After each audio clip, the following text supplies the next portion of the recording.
G'day legends! Today we're diving back into Forever Sky's co-op release, where Zero and I attempt to build an airship, explore a toxic wasteland, and somehow avoid embarrassing ourselves too much. Spoiler alert, only 2 of those things happen.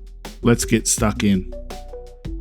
Building this airship was a lesson in patience, mainly mine. Zero decided the best feature we could add was a chandelier. Mate, we're not building a floating casino, we're trying to survive. But hey, at least now the airship looks fancy while it's falling apart. You think we can put a chandelier up there? We had moved on to discover more of what had happened to the world, and while scavenging I found some medkits, which reminded me of the United Healthcare CEO being killed recently. Let's be honest, charging $1,000 for an aspirin is practically asking for karma to dropkick you. Resource management is key in Forever Skies. You need food, water, and materials to survive. Naturally, Zero and I spent half the game starving because we prioritised collecting shiny objects over essentials. If this were real life, we'd have been eaten by seagulls ages ago. We had landed on what seems like a radio tower, and I read about the fact that everyone tried to get as high as they could to avoid the dust cloud, and it got me thinking about humanity's questionable priorities. Have you heard of this Sheila named Lily Phillips?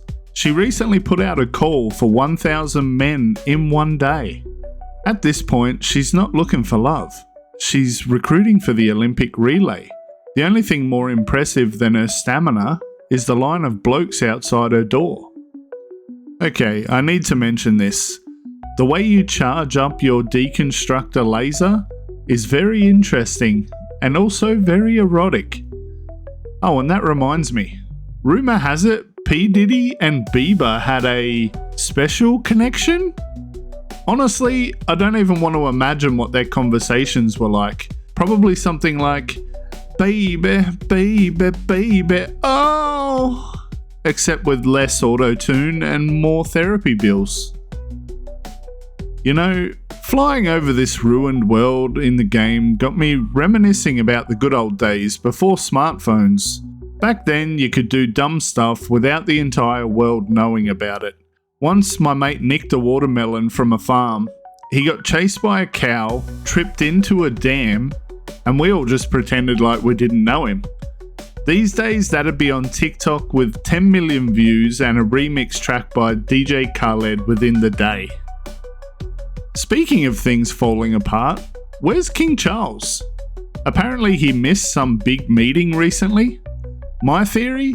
He's in the palace basement trying to figure out how to work a toaster.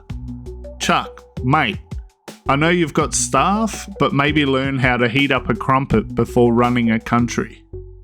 Not every looting mission goes smoothly. Sometimes you trigger traps, like Jake Paul does every time he opens his mouth. Watching Jake fight is like watching a drunk uncle at Christmas. Embarrassing, messy, and somehow he still thinks he's winning. Jake, mate, stick to YouTube, the ring isn't for you. And I realise this segue makes no sense, but come on, he is easy to rip on for content. So we learned some more about what was going on and learned that they were trying to find a cure for the disease caused by the dust. Kind of like what we are doing on the planet, but at least we have an airship to get around. This reminds me of the time I piloted a real airship. Picture this. I was soaring through the skies, looking heroic, with a scarf flapping in the wind. Zero was there, useless as always, but at least he wasn't dropping supplies this time. Suddenly, pirates attacked. I grabbed the wheel, did a barrel roll, and saved the day. While the crew cheered me on and 3 women started making out with me all at the same time. I was like a cross between Indiana Jones and a Hemsworth brother. Then I woke up. Turns out I'd fallen asleep on my couch with Forever Skies still running, and Zero was yelling at me to fix the airship. Moral of the story, never trust your mate to steer while you're dreaming of glory. And just like that, our airship went down faster than Assad's government. Word is he's fled to Russia to hang out with Putin. It's like a villainous sleepover. Popcorn, pillow fights, and plotting global domination. Can someone just Netflix adapt this already? Anyway, that's it for Forever Skies. A game where you can build, explore, and realise Zero should never be trusted with machinery. If you enjoyed this, smash like, subscribe, and share.